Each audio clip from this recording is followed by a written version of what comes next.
My phone buzzed, a silent tremor against the polished mahogany of my desk, and I froze, staring at the anonymous message that lit up the screen, screenshots of a group chat, never meant for my eyes, spilled out like a confession my step-siblings, Mason and Delia Barrett, plotting a secret meeting to seal a deal with my company. Cloud Ridge Systems, she's not one of us, Delia had typed. Her words sharp as a blade.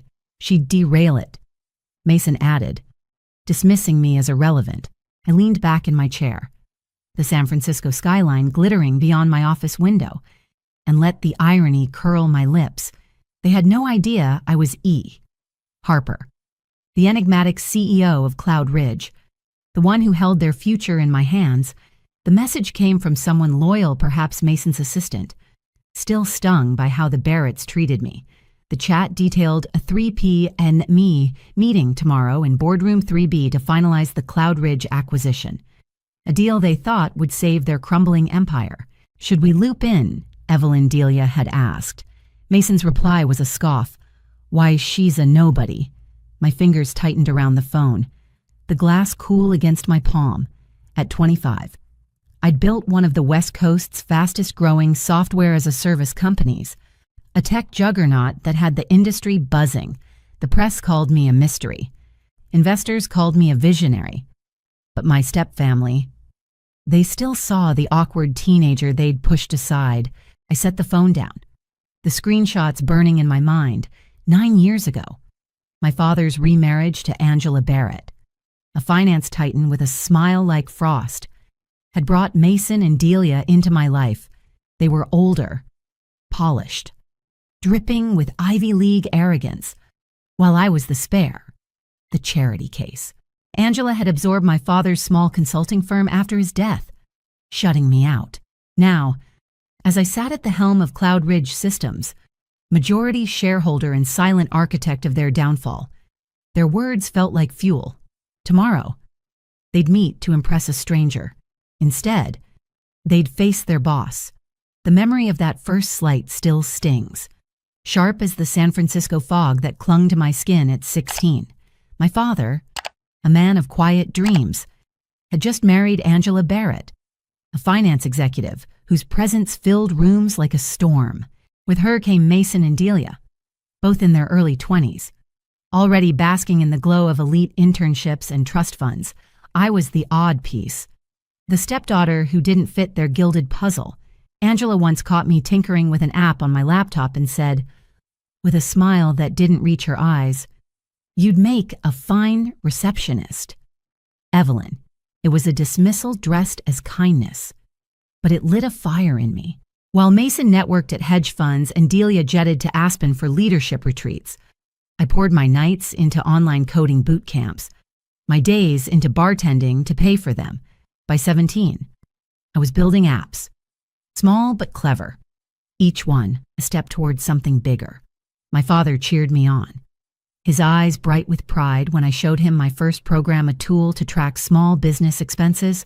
Success isn't inherited, Evelyn, he'd said, his voice warm. It's built. But he died of a stroke when I was 18, leaving me with memories and a stepmother eager to erase them. Angela folded his modest consulting firm into Barrett Enterprises, her sprawling empire, and told me, "You're grown now. Find your own path." So I did, with grit and code. While Mason and Delia coasted on privilege, at 19, I pitched an idea to Barrett Enterprises' employee equity plans to boost morale and retention. I stood in their sleek boardroom, heart pounding, only to be laughed out by Delia's smirk and Mason's eye roll. "Stick to your little apps," Delia said. Humiliation burned, but it sharpened my resolve. 2 months later, I launched Cloud Ridge Systems from a cramped apartment, fueled by a vision of tech that valued people, not just profits. Within a year, we'd snagged the Barrett Pharmaceuticals contract, a coup that left Angela's team scrambling. By 22, Cloud Ridge was their fiercest rival, our cloud-based platforms outpacing their outdated systems. Now, I held the reins of a company that had reshaped the industry, Barrett Enterprises. once a titan, was faltering public scandals, lost clients, evaluation in freefall. They're bored, desperate. Saw Cloud Ridge's buyout offer as a lifeline, unaware that I, Evelyn Harper, was behind it. I'd worked in shadows, using intermediaries and the E, Harper's pseudonym, to shield my identity. The Barretts never questioned it. Seduced by a Forbes profile we'd planted, painting E. Harper as a grizzled tech mogul, they thought they were bargaining with power. They were about to lose it. My father's words echoed as I built Cloud Ridge resilience over inheritance. Every late night, every line of code, every deal I closed was a rebuttal to Angela's disdain, to Mason and Delia's mockery. I didn't just want success, I wanted to prove that merit could topple entitlement. The buyout wasn't revenge, it was justice. A chance to rewrite their legacy into something meaningful. Tomorrow's meeting wasn't just a deal. It was the moment I'd step out of the shadows. Not as the girl they dismissed, but as the woman who'd outbuilt them all.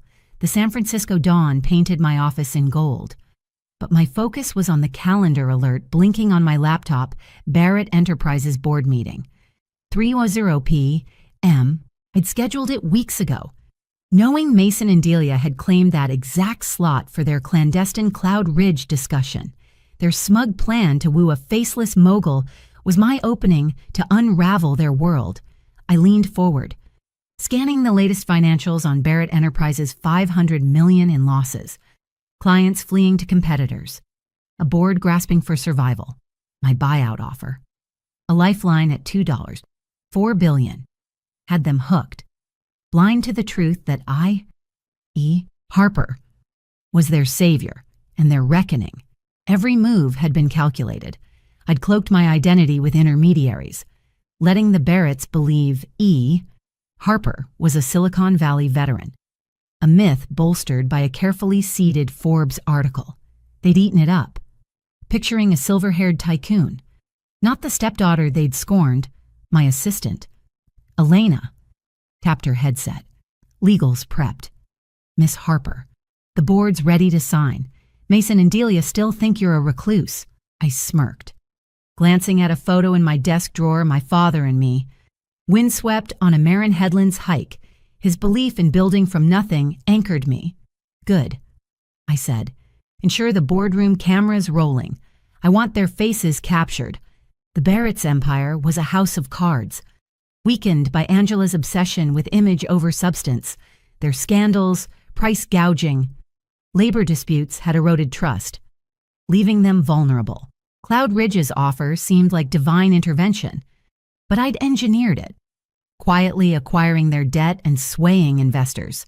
The board, Angela included, had already endorsed the deal. Unaware of my hand, I adjusted my suit, the fabric crisp against my skin, and stood. Today wasn't just a transaction, it was a stage. Mason and Delia thought they'd dazzle a partner. They'd meet the architect of their downfall instead. I tapped my laptop. Opening the live feed from Boardroom 3B, Mason scrolled his phone, smirking as he showed Delia something likely my planted resume, bait to expose their disdain. Their laughter echoed through the feed, hollow and predictable. I checked the clock, 2:20 p.m. Elena, I said into my mic, tell them the meeting starts early. Announce me as Miss Harper. The pieces were aligned, each step a note in a symphony I'd composed. My father's voice whispered, resilience defines legacy. Today, I'd prove it. The marble floor gleamed under my heels, each click a pulse of anticipation as I approached Boardroom 3B. Through the glass, Mason and Delia lounged, their designer outfits screaming confidence, oblivious to the storm about to break. Elena, poised by the door, gave me a knowing nod. Shall I announce you? She asked, her voice soft but steady. Yes, I replied, smoothing my jacket. Let's begin. The live feed had shown their latest jab mocking my fabricated resume, San Jose State credentials they sneered at. Unaware it was mine, crafted to draw out their contempt, their words had steeled me, not stung. Elena opened the door, her tone crisp. Mr. Al and Miss Barrett. Allow me to introduce E. Harper, CEO of Cloud Ridge Systems. I stepped inside, the air shifting as if the room held its breath. Mason's smirk froze. Delia's eyes widened, and for 12 delicious seconds, silence reigned. Hello, Mason. Delia? I said, my voice deliberate, echoing Angela's old, cutting cadence. Shall we discuss the future of Barrett Enterprises? Mason's jaw slackened, disbelief cracking his composure. Delia choked out, Evelyn, is this a joke? I set my folders at the head of the table, claiming the chair that once was their father's. No joke, I said, a measured smile curling my lips, though your resume comments were entertaining. Mason found his voice brittle and strained. You can't be E. Harper. You're nothing. I arched an eyebrow. Unflinching. Nothing, just someone who built a company while you squandered your inheritance. I opened a folder, the pages crisp under my fingers. To the terms, Cloud Ridge Systems acquires Barrett Enterprises for $2.4 billion. Select divisions integrate into our ecosystem. Executive leadership restructures. Effective today. Delia slammed her hand on the table, her bracelet clinking. You lied. Hid behind a fake name. I met her gaze. Steady. I protected my work. I built something real. Not handed to me. Substance wins. Delia. Their faces flushed. Cornered betrayed the weight of their miscalculation. Mom will hear about this. Mason muttered. Fists clenched. I cut in smoothly. The board already signed. Angela included. She just didn't know whose deal she endorsed. A slow smile spread across my face. I'm eager to see her reaction. 2. Delia's voice tightened. Desperate. What do you want from us? I leaned back. Calm as stone. I have it. Ownership. Control. Legacy. I slid 2 documents across the table. These are your new roles. Mason. Assistant Director of Client Relations. Delia. Junior Project Coordinator. Reduced salaries. But you'll enjoy the employee wellness package you once mocked. Delia's jaw dropped. This is insane. We won't accept. I kept my tone even. Unyielding. Your choice. But your non-compete clauses are active. And with Barrett Enterprises absorbed, opportunities are scarce. Mason slumped, eyes unfocused. You've planned this forever, haven't you? I shook my head, voice quiet but firm. Not planned, worked. While you coasted, I built. Now you get a choice I never had. I stood, gathering my folders, the weight of years lifting with each motion. Decide by 9 upon a.m. tomorrow. Accept. And HR onboards you. Decline. And security escorts you out. I turned to leave, but Delia's voice, brittle, stopped me. What about Mom? What's your plan for her? I paused, glancing over my shoulder. Angela made her choices years ago. She'll face the consequences. I nodded to Elena, who stood sentinel by the door. Ensure the next meeting's ready. The glass walls of 3B reflected Mason and Delia's stunned faces as I walked away, the city's pulse beyond the windows matching my own. Angela's boardroom awaited, and with it, the final unmasking. The elevator hummed, carrying me to the top-floor conference suite where Angela Barrett waited, her empire teetering on the edge of my design. The glass doors parted, revealing a panoramic view of San Francisco Bay, its waters glinting like a promise. Angela sat at the center of the boardroom table, radiant in a tailored blazer, her posture a study in control. The other board members murmured, their anticipation palpable, expecting E. Harper's grand entrance. I paused, savoring the moment, then stepped forward, my heels a deliberate cadence on the hardwood. Good afternoon, I said, my eyes locking on Angela's. I'm E. Harper, CEO of Cloud Ridge Systems, though some of you may know me as Evelyn Harper. The room stilled. A collective intake of breath. Angela's flawless mask cracked, her lips parting as recognition dawned. I held her gaze, unflinching, as I took the head of the table. Let's discuss Barrett Enterprises' future, I began, my voice steady, authoritative. I laid out Cloudridge's vision modernization of their creaking systems, integration into our cloud ecosystem, and a leadership model rooted in merit and equity. Each word dismantled Angela's legacy of elitism, her policies that favored profit over people. The board listened, some nodding, others glancing at Angela, whose fingers tightened around her pen, betraying her composure. I projected a slide, detailing employee-focused platforms that would boost retention and innovation ideas she'd once dismissed as naive. This isn't just a buyout, I said, addressing the room but speaking to her. It's a transformation. Barrett Enterprises will lead in socially driven tech, not lag behind in scandals. Angela's eyes narrowed, but she remained silent, her usual command absent. When the presentation ended, board members filed out, their murmurs now of cautious optimism. Angela rose to follow, but I stopped her at the door. A moment. Angela, she turned, her movement slow, deliberate. For the first time, I saw a flicker of vulnerability in her steely gaze, how she asked, her voice low, almost a whisper. I leaned against the table, the beige light framing me. How did I outmaneuver you? I worked, while you built walls.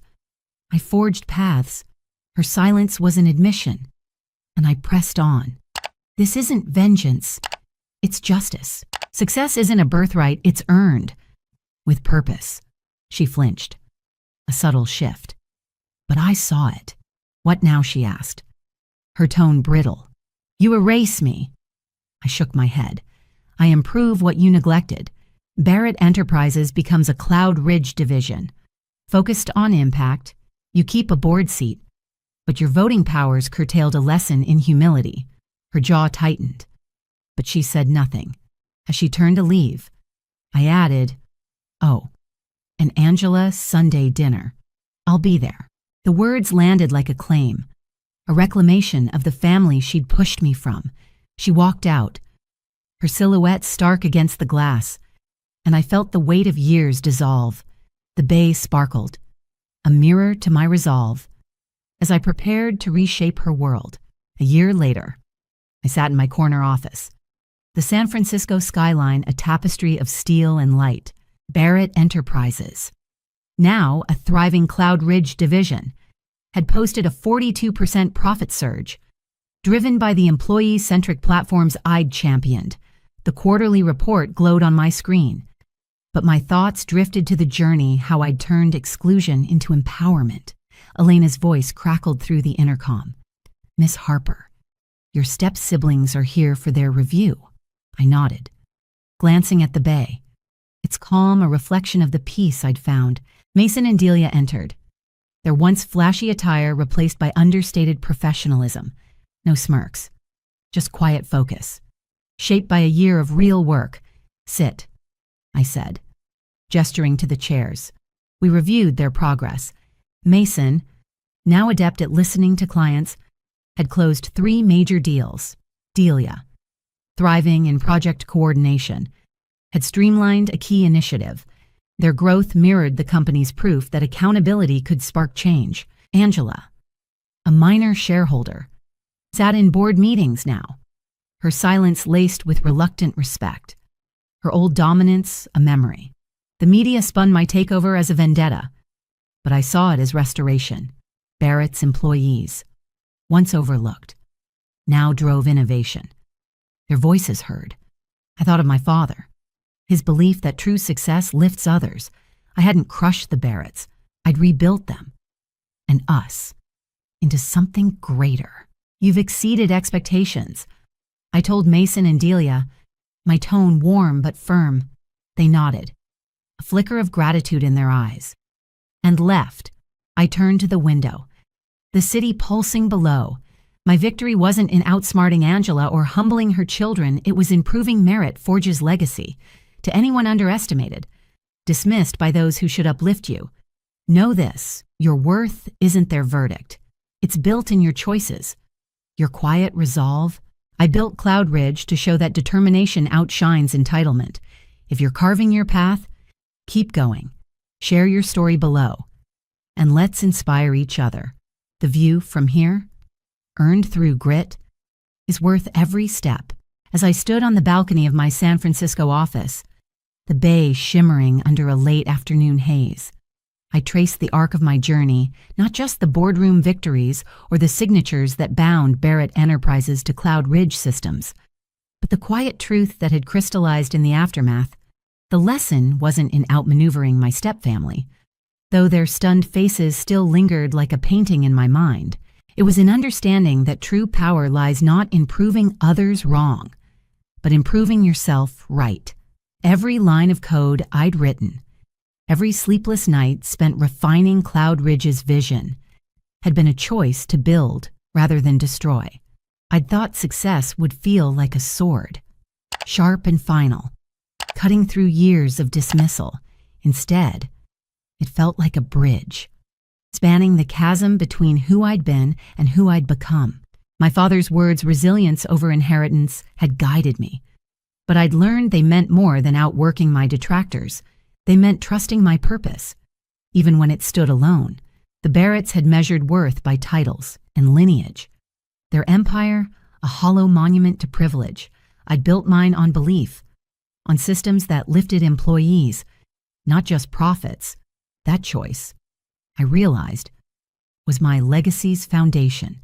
Watching the city pulse below, I saw my reflection in the glass, not the teenager they'd ignored, but a woman who'd learned that vindication is fleeting, while impact endures.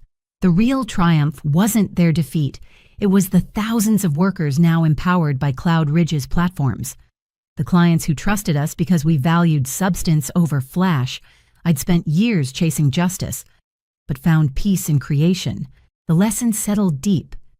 A compass for the road ahead. Success isn't about settling scores, but about building something so true it reshapes the world around it.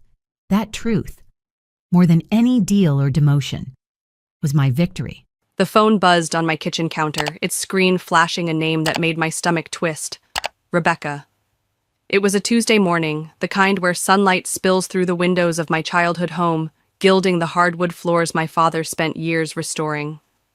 I was halfway through my coffee, emails open on my laptop, when her call shattered the quiet. Rebecca never called to chat. Her voice always carried a barb, a challenge. At 32, I'd learned to brace myself for her games, but something about the timing felt off, like the air before a storm. I answered, my voice steady, curious to see what she'd planned this time. "Alice," she began, her tone dripping with smug satisfaction. "I've sold the house. Papers are signed, and the new owners move in next week. I hope you've learned your lesson about respecting your elders." The words hit like a slap, but I didn't flinch. The house she spoke of was my father's legacy, the one he left me when he passed 2 years ago. Every hand-carved banister, every stained glass window, held memories of him. Memories Rebecca seemed eager to erase. I took a slow sip of coffee, letting her words hang in the air. "The house," I repeated, keeping my voice neutral. "You mean Dad's house?" "Don't play dumb, Alice," she snapped. "The one you've been squatting in rent-free since your father died. That ends now. I found buyers who'll appreciate the property." Her words were sharp, meant to wound, but they only sparked a flicker of amusement in me. She had no idea about the meeting I'd had with Dad's lawyer, Mr. Harrison, days after the funeral. She didn't know about the documents we'd signed, the truth about who owned this house. "That's interesting," I said carefully. "And you're sure everything's legal?" She scoffed, her confidence unshaken. "Of course it's legal. I'm his widow, and the house was in his name. You may have been his precious daughter, but I have rights." Her voice turned venomous. "Maybe next time you'll think twice before questioning my remodeling plans." There it was, the real reason. 3 months ago, I'd stopped her from gutting the house's historic charm, the features Dad had lovingly preserved. This sale was her revenge. I hope you got a good price, I said, my tone light, almost teasing. Don't worry about the price, she retorted. Just be out by next Friday. The buyers are eager to start renovations. I could picture her smirking, imagining me scrambling to pack, if only she knew. Thanks for letting me know, I said, my voice calm. Goodbye, Rebecca. As I hung up, a smile tugged at my lips. She thought she'd won, but she'd underestimated me, just as she'd underestimated Dad's foresight. I set my coffee down and dialed Mr. Harrison. This was about to get interesting, and I had a front row seat to watch her carefully laid plans unravel. The house felt alive with memories as I hung up with Rebecca, her smug voice still echoing in my mind. At 32, I'd lived in this American home, sprawling across 3,000 square feet of history, my entire life, except for college. Its walls, painted in the soft blues Dad chose, held stories of our laughter, our late-night talks. The garden, where his roses bloomed in defiant bursts of red, was his sanctuary. He'd passed 2 years ago, leaving me not just the house, but a legacy I was determined to protect. Rebecca's call had stirred something fierce in me, a resolve to honor him by keeping this place untouched by her greed. 5 years ago, when I was 27, Rebecca entered our lives. Dad married her in a quiet ceremony, and at first she played the part of the caring stepmother perfectly. Her smiles were warm, her words sweet, promising to blend into our family. But after the wedding, her mask slipped. She'd make snide comments about my close bond with Dad, suggesting I was too old to be so attached. She'd rearrange Dad's study, move his old records to storage, and push to redecorate rooms he'd spent decades restoring. The hand-carved banisters, polished to a gleam, were outdated to her. The stained glass windows, casting rainbows across the living room, were gaudy. Dad saw through her eventually, but by then his health was fading, his strength sapped by an illness that seemed to come from nowhere. 3 months ago, her true colors flared. She announced plans to remodel the house, to rip out the hardwood floors and replace the roses with a modern patio. I fought back, citing the house's historic value, its place in our family's heart. She backed down, but her eyes burned with resentment. Now, her attempt to sell the house was retaliation, a power play to erase Dad's memory and assert her control. But she didn't know what I knew, what Dad had ensured I'd understand when the time came. I thought back to a night in his final months, when Rebecca was at her weekly spa appointment. He called me into his study, his voice weak but urgent. "Alice," he'd said, using the nickname he'd given me as a child. "Trust me. Things aren't what they seem with Rebecca. I've made arrangements. When the time comes, see James Harrison. He'll explain everything." I'd wanted to press him, to ask what he meant, but his eyes were heavy with exhaustion. 2 weeks later, he was gone, leaving a void that Rebecca wasted no time trying to fill. Days after the funeral, I met Mr. Harrison at his office downtown, a small space cluttered with legal books and framed photos of his grandkids. He was warm, his voice steady as he laid out Dad's plan. The house, he explained, was never solely in Dad's name. Through a series of legal maneuvers, trusts, and transfers I didn't fully grasp, Dad had protected it, ensuring I was the sole beneficiary. Rebecca's claim as his widow was meaningless. She had no legal right to sell. "Your father saw this coming," Mr. Harrison said, a glint of admiration in his eyes. "He wanted you safe, and this house preserved." I walked through the house now, my fingers tracing the door frames Dad had sanded smooth, the window seats where we'd read together, the garden path lined with roses he'd tended. Each step grounded me, reminding me why I'd fight for this place. Rebecca thought she could erase Dad's legacy with a signature, but she'd miscalculated. She didn't understand the depth of his foresight, the strength he'd instilled in me. I picked up a photo from the study, one of us painting the living room, both covered in specks of blue but grinning. It was a reminder. This house wasn't just walls and windows. It was us, our laughter, our love, our unshakable bond. Rebecca's scheme was bold, but Dad's plan was smarter. And I was ready to see it through, to let her overconfidence lead her straight into the trap he'd set years ago. Rebecca's call had left a bitter aftertaste, but as I stood in the study, surrounded by Dad's books and the scent of old wood, I felt a quiet certainty. Her smug declaration about selling the house was a misstep, a move that would unravel her plans faster than she could imagine. At 32, I'd learned patience from Dad, how to wait, watch, and let others reveal their flaws. Now, with the house's future at stake, I was ready to act, not with anger, but with the precision he'd taught me. I picked up my phone and dialed Mr. Harrison, the lawyer who held the key to Dad's carefully laid trap. "Alice," he answered, his voice warm with anticipation. "I was expecting you." I smiled, picturing his cluttered office, the legal books stacked high. "She did it," I said, my tone steady. "Rebecca's trying to sell the house." His chuckle was soft, almost conspiratorial. "Did she now? Well, this should be interesting. Shall we set things in motion?" I nodded, though he couldn't see. "Yes, but make sure the buyers know the truth. I don't want them caught in her mess." Mr. Harrison agreed, promising to contact their lawyer immediately. As we hung up, I felt the first stirrings of victory, like a breeze before dawn. I walked through the house, my fingers brushing the cool glass of the stained windows, their colors dancing across the floor. The living room, with its 12-foot ceilings, felt like a sanctuary, each corner whispering memories of Dad. His laughter as we hung curtains, his pride when he finished the fireplace. Rebecca's threat to let buyers renovate this place stung, but it also fueled me. She didn't know the house was mine, secured in a trust she couldn't touch.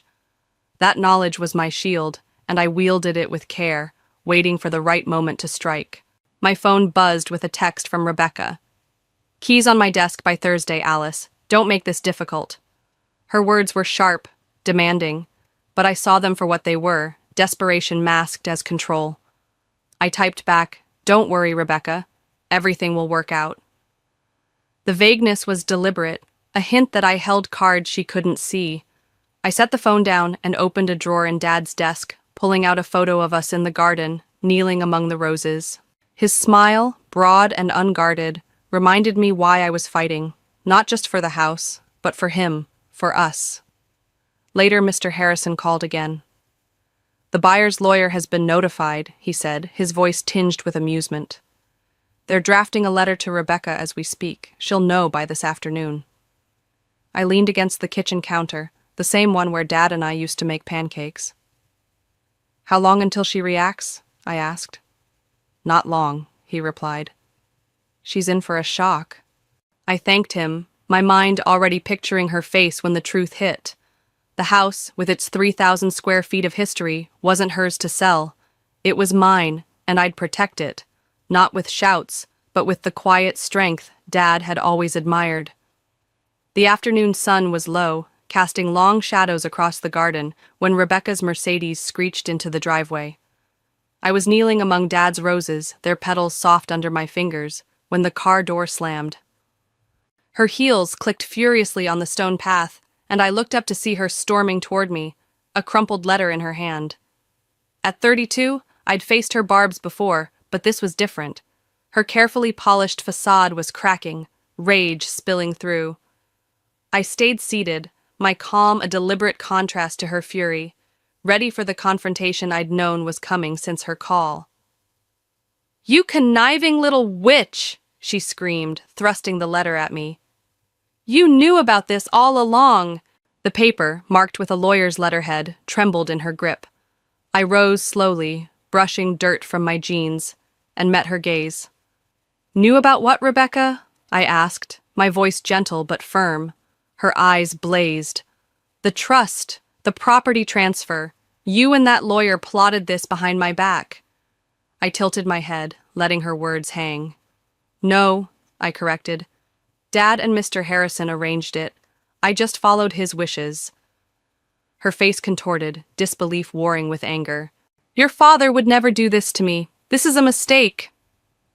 I stepped closer, the rose's scent grounding me. "He did exactly this, to protect me and the house. He saw through you, Rebecca. He knew what you'd try after he was gone." She flinched, her designer heels sinking into the soft soil. "That's impossible," she spat. "He trusted me. He loved me." I raised an eyebrow, my voice quiet but piercing. Did he? Or did he let you think he did? The color drained from her face as the truth sank in. I pressed on, each word measured. The house was never in his name. He transferred it to a trust years ago before he met you. I'm the sole beneficiary. You had no right to sell it. Her hand shook, crumpling the letter further. You're lying, she whispered, but doubt flickered in her eyes.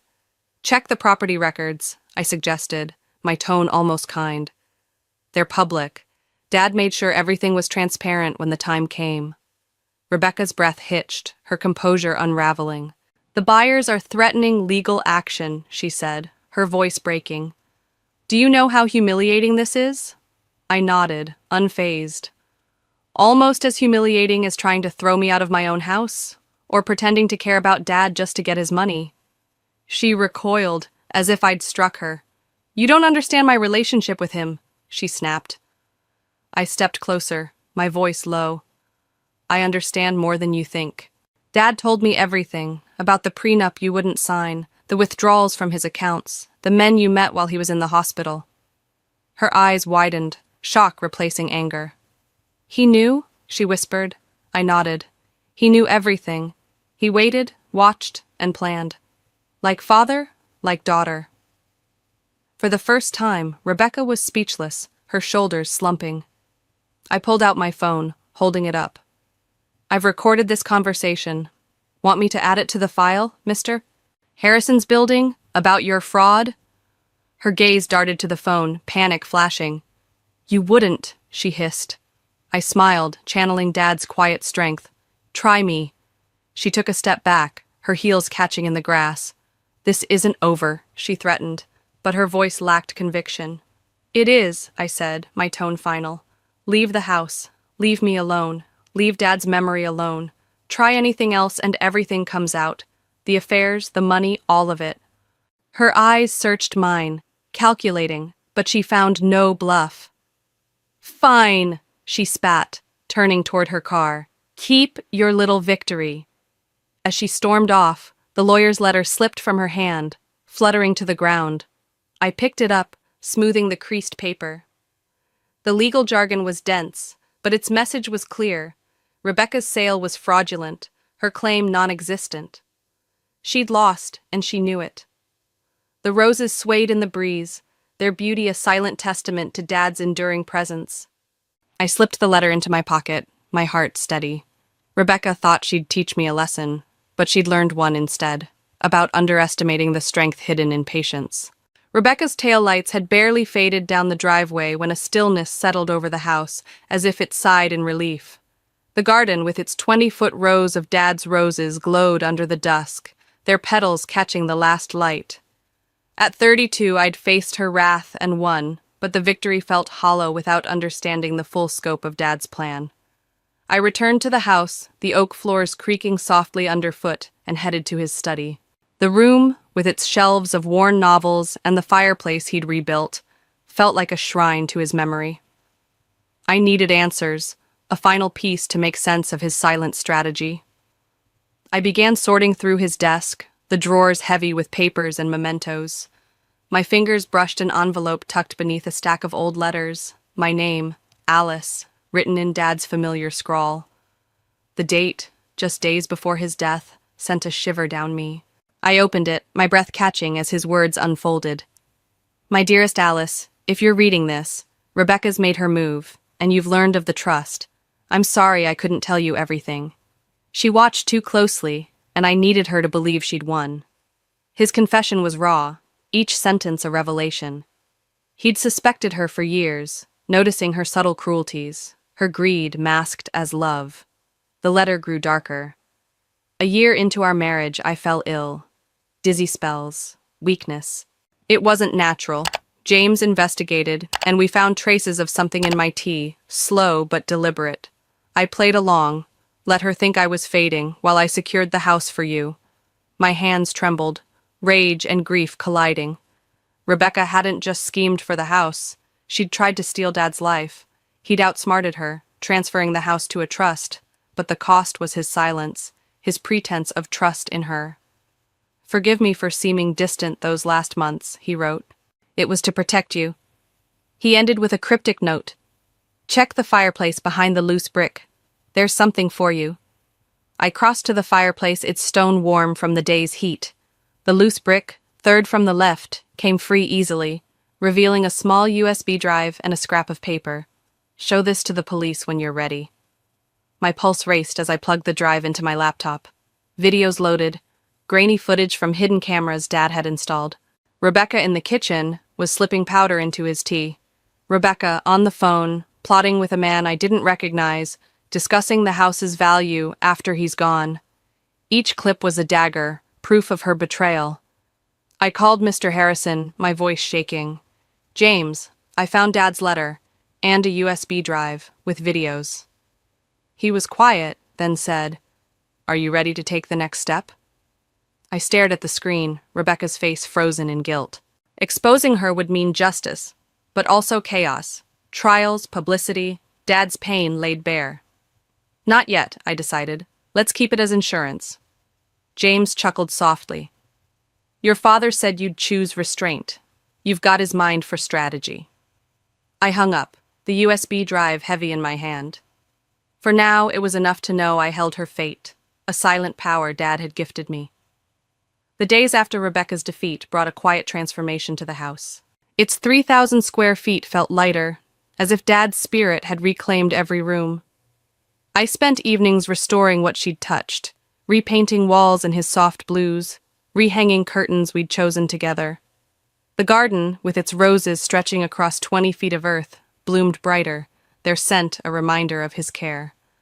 At 32, I was no longer just his daughter, but the guardian of his legacy, shaped by his lessons in patience and strength. Rebecca's shadow was gone, and I was ready to close this chapter. A week later, a thick envelope arrived from Rebecca's lawyer. Inside was a formal document, its pages crisp with legal weight, relinquishing any claim to the house or Dad's estate. A handwritten note was tucked beside it, her script sharp. You win, Alice. I'm leaving the state. Keep what you know to yourself. I read it in the study, the fireplace's glow warming the room. She'd found the cameras, I realized, likely searching the house in panic after our confrontation. The USB drive's existence, even unshown, had forced her surrender. I set the note aside, feeling not triumph, but peace. Dad's plan had worked, not through confrontation, but through the threat of truth. I tended the garden daily, kneeling among the roses as Dad once did. Their roots, hidden deep in the soil, mirrored the strength he'd taught me. Quiet, enduring, blooming when the time was right. One evening, as I pruned a thorny stem, I felt him near, his voice almost audible. The strongest roots grow in silence, Alice, hidden until they're needed. I smiled, the shears steady in my hand. He'd known this day would come, had prepared me for it with every cryptic word, every careful choice. The USB drive remained behind the fireplace brick, a silent guardian. I didn't need to use it. Rebecca's departure was proof enough of its power. The house stood as it always had, its stained glass windows casting rainbows, its banisters gleaming under my touch. It was more than a home. It was a testament to Dad's love, his foresight, his unshakable belief in me. I walked through its rooms, the floors creaking softly, and felt a completeness I hadn't known since his death. Rebecca had tried to steal this place, to sever our bond, but she'd failed. In the garden, under a sky streaked with dusk, I looked at the roses, their petals unfurling in perfect defiance. They were Dad's heart, and now mine, tended with the same care he'd shown. His final lesson echoed. Timing was everything. I'd waited, watched, and let Rebecca reveal her nature, just as he'd done. The house, with its history etched in every beam, was safe. Somewhere, I knew Dad was smiling, his quiet strength alive in me. As I clipped a rose and set it on the kitchen table, I whispered, "We did it, Dad." The words hung in the air, a promise kept, a legacy preserved. As I stood in the garden, the rose's fragrance wrapping around me like a familiar embrace, I realized the deepest lesson Dad had left me through this ordeal with Rebecca. At 32, I'd thought strength meant fighting back, matching fire with fire, but he'd shown me something wiser. Patience, he'd taught, was a weapon sharper than anger, a way to let truth unfold without losing yourself. Rebecca's schemes, her attempt to sell my home, her betrayal of Dad, had crumbled not because I shouted or struck, but because I waited, trusted his plan, and let her overconfidence unravel her. Each moment I held back, each cryptic reply I gave was a choice to honor his belief in timing. The house, with its 3,000 square feet of memories, stood because of that restraint, its walls a testament to the power of silent roots growing strong beneath the surface. Dad's letter, the USB drive, the trust, they were tools. But the real gift was his philosophy. Strength lies in knowing when to act and when to watch. I clipped a rose, its thorns pricking my thumb, and smiled. Life, like this garden, demanded care and patience, a willingness to let things bloom in their season. Rebecca had taught me about deception, but Dad taught me about trust, in myself, in him, in the quiet justice that comes from waiting. As I placed the rose on his old desk, I knew I'd carry this lesson always. True victory isn't in outshouting your enemies, but in outlasting them, letting their own choices reveal their defeat while you stand, steady, in the light of what you've preserved.